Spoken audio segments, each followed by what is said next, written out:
আমি তোমার থেকে তোমার প্রপার্টির শেয়ার চাইতে এসেছি,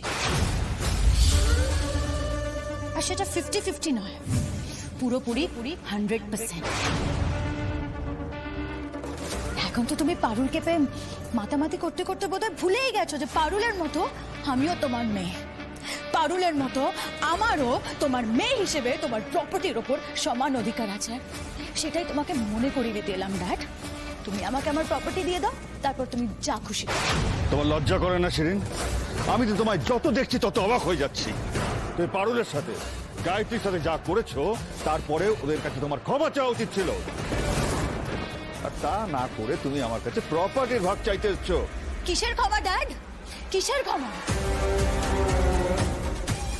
এই প্রপার্টির ওপর এতদিন আমার আর আমার মমের অধিকার ছিল, আজ হঠাৎ করে এই পারুল আর ওর মা উড়ে এসে জুড়ে বসেছে বলে আমি আমার প্রপার্টির শেয়ার চাইতে পারবো না?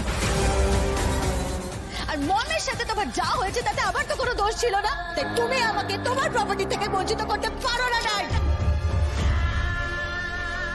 বাবার সঙ্গে ভদ্রভাবে কথা বলছে ইঙ্গে। আমি আমার ড্যাডের সাথে কিভাবে কথা বলবো না বলবো সেটা আমি তোর থেকে শিখবো। পারুল, হ্যাঁ, শিখতে হবে। ওর পা ধোয়া জল খেলে তোমার চরিত্রের উন্নতি হবে। আমার ধৈর্যের পরীক্ষা নিও না শিরিন। যাও যাও, এখান থেকে চলে যাও। আমার সমস্ত সম্পত্তি আমার মেহনতের ফল, এর কানা করি আমি তোমাকে দেব না। এতদিন তুমি আর তোমার মা সেগুলোকে ফেলে ছড়িয়ে নষ্ট করেছো, তোমাদের লাইফস্টাইল মেনটেন করতে নষ্ট করেছো। আর তুমি ভাবলে কি করে এই সব সত্যি জানার পরে আমি আমার সম্পত্তির ভাগ তোমাকে দেব?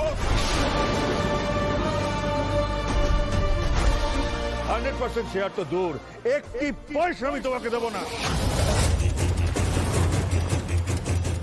শিরিন, আমি তোকে ভালোভাবে বলছি, সবার সামনে যদি আর অপমানিত হতে না চাও তাহলে এখান থেকে বেরিয়ে যাও। নো ড্যাড, বেরিয়ে যাওয়ার জন্য তো আমি আসিনি এখানে।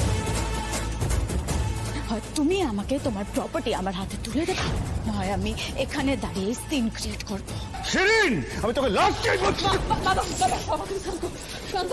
ইলিগালি যে শরীর খারাপ করো নাই তুমি। সৌমিত্র, এক্স্যাক্টলি, প্লিজ প্লিজ তুমি শান্ত। ও মাই গড, দুদিনের বাবার জন্য একেবারে দরদ উঠলে উঠছে না? হ্যাঁ, কিরে পারুল, খুব মজা পাচ্ছিস না? খুব হ্যাপি তো? তুমি Ryan and now my dad, দুজনকে কেড়ে নিলি আমার থেকে, বল কেড়ে নিলি। মা মেয়ে মিলে আমার ড্যাডের সম্পত্তিতে থাবা বসাতে এসছিস। তোর মা আমার ড্যাডকে বশ করে নিয়েছে, তুই ভালো মেয়ে সেজে আমার ড্যাডের মন গলিয়ে নিয়েছিস, বসে বাড়িতে ঘাটি গেড়ে বসেছিস তুই।